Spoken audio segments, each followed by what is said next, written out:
దాడి మొదలయ్యే ముందు రాజు తన బంగారం దాచలేదు. ఆయన ఇంకేదో దాచాడు.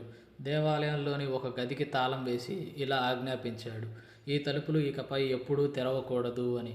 14వ శతాబ్దంలో శత్రు సైన్యం తన రాజ్యంపై దాడి చేయడానికి సిద్ధమవుతున్నప్పుడు రాజు వీరనారాయణ అనూహ్యమైన నిర్ణయం తీసుకున్నాడు. అతను ఆభరణాలు సేకరించలేదు, సైన్యాన్ని ముందుకు పంపలేదు. అతను ఒక్కడే దేవాలయంలోని గర్భగుడిలోకి ప్రవేశించాడు. పూజారులు అడ్డుకున్నారు, ఎందుకంటే ఆ గది లోపల ధనం లేదు. అది రాజ్యాన్ని కాపాడే దేవుని విగ్రహం. ఆ దేవుడు రాజ్యానికి రక్షకుడని అందరూ నమ్మేవారు. కానీ రాజుకి ఒక భయంకరమైన నిజం తెలుసుకున్నాడు. ఆ దేవుడు రాజ్యాన్ని కాపాడటం లేదు, అతను బలి కోరుతున్నాడు.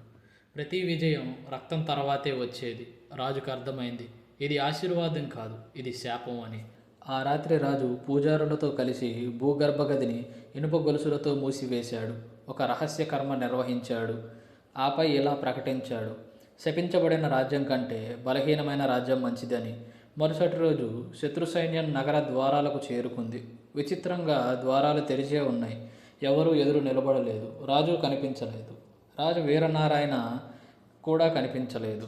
కానీ గ్రామస్తులు చెబుతున్నారు, అర్ధరాత్రి వేళ దేవాలయం నేల కింద నుంచి గొలుసుల శబ్దం ఇంకా వినిపిస్తుంది.